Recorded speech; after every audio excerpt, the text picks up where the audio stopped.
તો આ ત્રણ ઘટના સોના ચાંદીના ભાવની દિશા પલટી નાખશે. બનશે કંઈક એવું કે સોના ચાંદીના ભાવ અત્યારે જે છે તેના કરતા ખૂબ જ અલગ થઈ જશે. સસ્તું થશે કે મોંઘું સોનું અને ચાંદીમાં શું થશે તેની વાત આજે કરવાની છે. જે મિત્રોએ સોનું ક્યારેય પણ ખરીદવાની ઈચ્છા હોય, ભવિષ્યમાં ખરીદવાનું હોય, આપણે જાણીએ છીએ કે સોનું એ આપણી સંસ્કૃતિ સાથે વણાયેલું છે. ભલે મોંઘું થાય તેમ છતાં વ્યવહાર સાચવવા, રોકાણ માટે સોનાની માંગ રહેવાની જ છે. તો તમારે સોનું ક્યારે ખરીદવું તેની માહિતી માટે આ વિડીયો આખો જોવો ખૂબ જ જરૂરી છે. પહેલા જ વિડીયો લાઈક કરી ચેનલ સબસ્ક્રાઇબ કરવાનું, ફેસબુકના મિત્રો પેજ ફોલો કરવાનું ભૂલશો નહીં. અત્યારે સોના ચાંદીની બજાર પલટી ગઈ છે. જે ઘટતા હતા ભાવ તે અચાનક જ વધી ગયા છે. તેની પાછળના શું છે કારણો, અત્યારે શું થઈ રહ્યું છે તેની વાત કરીએ તો સૌથી જે પહેલી ઘટના છે જે સોના ચાંદીના ભાવ પર મોટી અસર કરી રહી છે અને ભવિષ્યમાં પણ કરવાની છે તે છે અમેરિકન સુપ્રીમ કોર્ટે ટ્રમ્પના જે ટેરિફ હતા તે હટાવી દેવાનો જે આદેશ આપ્યો છે. તે ટ્રમ્પે જે 1 વર્ષથી રીતસરનો ઉપાડો લીધો હતો કહી શકાય ટેરિફ મામલે, જેને લઈને સમગ્ર વિશ્વમાં અસ્થિરતા, ટ્રેડ વોર, સોના ચાંદીના ભાવમાં ભયંકર ઉથલપાથલ, શેર બજારોમાં કડાકા તેવી ઘટનાઓ બની રહી હતી. તેને ટ્રમ્પને સુપ્રીમ કોર્ટે એવો ઝટકો આપ્યો કે હવે ટ્રમ્પ વિચારમાં પડી ગયા છે કે શું કરવું. સુપ્રીમ કોર્ટે આ ટેરિફ હટાવી દેવાનો આદેશ આપ્યા બાદ ટ્રમ્પે ભલે એકવાર કહી દીધું હોય કે તે ઝૂકશે નહીં, પરંતુ ટ્રમ્પ માટે એટલું સહેલું હવે નથી. અમેરિકાની સુપ્રીમ કોર્ટનો આદેશ રાષ્ટ્રપતિ પણ પલટાવી શકે નહીં, તેને માનવો જ પડશે. તો હવે ટ્રમ્પે શું કર્યું? હવે ટ્રમ્પે જે જૂના ટેરિફ હતા, આડેધડ ટેરિફ જે લગાડેલા હતા, કોકની ઉપર 25%, ને કોકની ઉપર 50%, ને 100%, ને 500%, ને તેને પલટાવી નાખ્યું છે અને 15% ટેરિફ હવે તમામ દેશો ઉપર એક સરખા લાગુ પડી ગયા છે. પહેલા 10%, પછી તરત જ પાછું કહ્યું કે હવે 15%. આ રીતના ટેરિફ લાગુ પડાવી દીધા અને આ ટેરિફ જે 15% લાગુ પડ્યા તે અમેરિકાનો કાયદેસર જે 1974 નો એક કાયદો છે, ટેરિફ એક્ટ કલમ 122, જેના અંતર્ગત અમેરિકાના રાષ્ટ્રપતિ દુનિયાના કોઈ પણ દેશ ઉપર 15% સુધી ટેરિફ લગાવી શકે. 150 દિવસની અંદર સંસદમાં તેની મંજૂરી લેવી જરૂરી છે. તો અત્યારે આ 15% ટેરિફ લાગી ગયા છે અને હવે 150 દિવસમાં સંસદમાં તેની મંજૂરી લેવી પડશે. ટૂંકમાં અસ્થિરતા ઘટવાને બદલે વધી ગઈ છે. હવે ફરીથી બની શકે કે જે અમુક દેશો ઉપર ટેરિફ નહોતા તેની ઉપર પણ લાગશે, જેને લઈને ફરીથી ટ્રેડ વોર અમુક દેશો સાથે શરૂ થઈ શકે.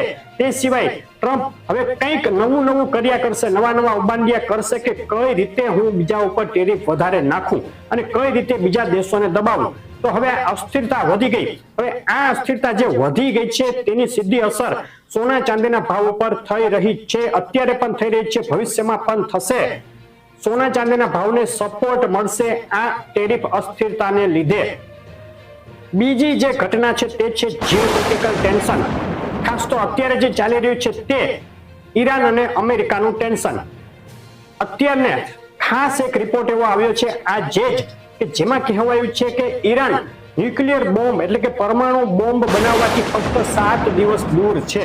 તેની પાસે એટલો શસ્ત્ર સરંજામ આવી ગયો છે, તેનો પ્રોગ્રામ એટલો આગળ વધી ગયો છે કે તે 7 દિવસમાં અણુ બોમ્બ બનાવી શકે.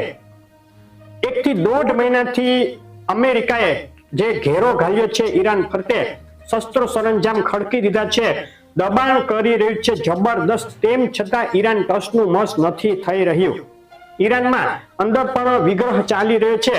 તેની સામે ઈરાન લડી રહ્યું છે, પછી અમેરિકા સામે લડી રહ્યું છે. આજે જ જે ખામેની છે, ઈરાનના સુપ્રીમ વડા એટલે કે સર્વોચ્ચ વડા, તેને પોતાના ઉત્તરાધિકારી નિમી દીધા છે કે કંઈ પણ થાય મને તો આ મારો ઉત્તરાધિકારી રહેશે. ઈરાન યુદ્ધથી બીતું નથી તે અત્યારે સાબિત થઈ ગયું છે અને સામે ટ્રમ્પ સતત એને પ્રેશર કરી રહ્યા છે. ગુરુવારે ફરીથી જીનીવામાં ઈરાન અમેરિકા વચ્ચે વાતચીત થવાની છે, પરંતુ આ વાતચીત સફળ થાય કે નહીં તે કહી શકાય નહીં. આ ટેન્શન હજુ પણ સળગી રહ્યું છે, શાંત થયું નથી. બની શકે કે ટ્રમ્પ ઈરાન ઉપર એક નાનકડો સીમિત હુમલો પણ કરે, પરંતુ હજુ આમાં 8-10 દિવસ લાગી શકે, કારણ કે હજુ 3 દિવસ અગાઉ જ ટ્રમ્પે ઈરાનને 10 થી 15 દિનની મહેલત આપી દીધી છે. તો આમાં જોવાનું રહેશે કે આગળ શું થાય છે. જો સમાધાન થઈ જશે તો ચોક્કસ એક પ્રેશર આવી શકે સોના ચાંદીના ભાવ ઉપર, પરંતુ જ્યાં સુધી આ મુદ્દો સળગતો રહેશે, કદાચ યુદ્ધ થાય કે ન થાય, પરંતુ અનિશ્ચિતતા જ્યાં સુધી બનેલી રહેશે ત્યાં સુધી સોના ચાંદીના ભાવમાં મજબૂતી સાથે વધઘટ ચાલુ રહેશે. એ સિવાય પણ અમુક જીઓપોલિટિકલ ટેન્શન આગામી સમયમાં પણ ઉદ્ભવી શકે, જેની અસર પણ સોના ચાંદીના ભાવ ઉપર આખા 2026ના વર્ષમાં થતી રહેવાની છે. ખાસ કરીને ચાઇના તાઇવાન વચ્ચે ગમે ત્યારે ટેન્શન વધી શકે છે. તે સિવાય પણ રશિયા યુક્રેન યુદ્ધ હજુ પણ બંધ થયું નથી, તેમાં યુદ્ધ વિરામ થયો નથી. આમાં યુદ્ધ વિરામ ક્યારે થાય તેની પણ સીધી અસર સોના ચાંદીના ભાવ ઉપર થશે. જેટલો યુદ્ધ વિરામ પાછળ જશે એટલી સોના ચાંદીને મજબૂતી મળશે. તો આ જે બીજી ઘટના હતી જીઓપોલિટિકલ ટેન્શન, તે પણ સોના ચાંદીના ભાવ ઉપર મોટી અસર કરશે અને તેની દિશા પલટાવી શકે છે. ત્રીજી ઘટના, ફેડ. અમેરિકામાં ફેડરલ રિઝર્વ વ્યાજદર ઘટાડે વધારે તેની સીધી અસર સોના ચાંદીના ભાવ ઉપર થતી હોય તે આપણે અગાઉ પણ કહ્યું છે. કઈ રીતે? તો જો વ્યાજદર ફેડ વધારે તો લોકો સોનામાંથી પૈસા કાઢી અને તેમાં નાખે, તેમને વળતર વધુ મળે, એટલે તો સોનાના ભાવમાં પ્રેશર આવે. વ્યાજદર ઘટાડે તો લોકો ત્યાંથી પૈસા કાઢીને સોનું ખરીદે, જેને લઈને સોનાની માંગ વધે. આ એક ચોખ્ખું ગણિત છે. અત્યારે જે કઈ કન્ડિશન છે તે મુજબ અમેરિકામાં ઇન્ફ્લેશન એટલે કે ફુગાવો છે તે ઘટી રહ્યો છે. ફેડ જે વ્યાજદર વધારતું હતું ગયા વર્ષે, તે ફુગાવાને કંટ્રોલમાં લેવા માટે વધારતું હતું. હવે ફુગાવો જે રીતે ઘટી રહ્યો છે, 2% નજીક આવી ગયો છે, તેને લઈને ફેડ માટે આગામી સમયમાં વ્યાજદર ઘટાડવાનો રસ્તો સાફ થઈ ગયો છે, ખુલી ગયો છે. 2026ના અંત સુધીમાં 3 થી 4 વાર ફેડ વ્યાજદર ઘટાડે તેવી સંભાવના વધી ગઈ છે. આ સમાચાર સોનાના ભાવને સપોર્ટ આપી રહ્યા છે. જેટલો વ્યાજદર નીચો આવશે, જેટલું ઝડપથી વ્યાજદર ફેડ ઘટાડશે, એટલી સોનાની માંગ વધશે અને સોનાના ભાવમાં ઉછાળો જોવા મળી શકે. ચાંદીને પણ ત્યાં વ્યાજદર ઘટવાથી એક સપોર્ટ તો મળશે. ચાંદીની માંગ હજુ પણ યથાવત છે જ. અત્યારે ભલે એક કરેક્શન દોરમાં ચાંદી હોય, પરંતુ ફરીથી ધીમે ધીમે મજબૂત થઈ શકે છે. તો આ 3 સમાચાર હતા જે સોના ચાંદીના ભાવ ઉપર 2026ના અંત સુધીમાં મોટી અસર કરશે. અને આ 3 સમાચાર, આ 3 ઘટના જો સપોર્ટિવ રહેશે, એટલે કે સપોર્ટ બાજુ રહેશે, તો સોનાના ભાવ 2026ના અંત સુધીમાં $6,500 સુધી આંતરરાષ્ટ્રીય સ્તરે જઈ શકે અને ભારતીય બજારમાં આ ભાવ 2.25 લાખ સુધી પણ હોઈ શકે છે, જે આપણે અગાઉ પણ ટાર્ગેટ આપેલો છે તે મુજબ જ. આગળ જોવાનું રહેશે આમાં શું ફેરફાર થાય છે, તો તે આપણી અપડેટ રેગ્યુલર આપીએ છીએ, તેમાં આપણે આપતા રહીશું. અત્યારે સોના અને ચાંદીના ભાવ ઉપર ઝડપથી નજર કરી લઈએ તો ચાંદીના ભાવની વાત કરીએ તો જે ટ્રમ્પના ટેરિફનો જે ફેસલો આવ્યો, ત્યારબાદ ટ્રમ્પે ટેરિફ લગાવી દીધા. ઈરાન અમેરિકા ટેન્શન હજુ પણ યથાવત છે, તેને લઈને ચાંદીના ભાવમાં સોનાની પાછળ ઉછાળો જોવા મળ્યો છે. આજે ચાંદી ચોરસા 2,65,000 સુધી પહોંચી ગઈ છે. 999 ચાંદી 2,71,000 સુધી પહોંચી ગઈ છે.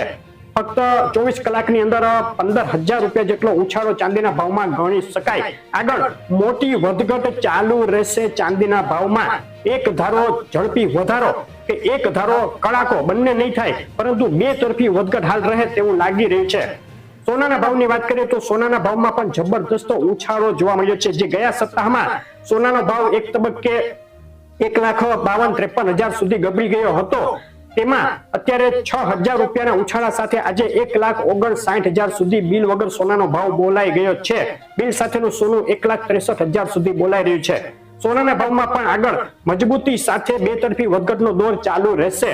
તમારે તમારા શહેરના ભાવ જાણવા હોય તો કોમેન્ટમાં અમને શહેરનું નામ લખીને મોકલો. આ રીતની રેગ્યુલર અપડેટ જોવા માટે ગોલ્ડ લખી અને કોમેન્ટ કરો અને આપણી સાથે ખાસ જોડાઈ રહેજો. વિડીયો લાઈક કરવાનું, ચેનલ સબસ્ક્રાઇબ કરવાનું, ફેસબુકના મિત્રો પેજ ફોલો કરવાનું ભૂલશો નહીં.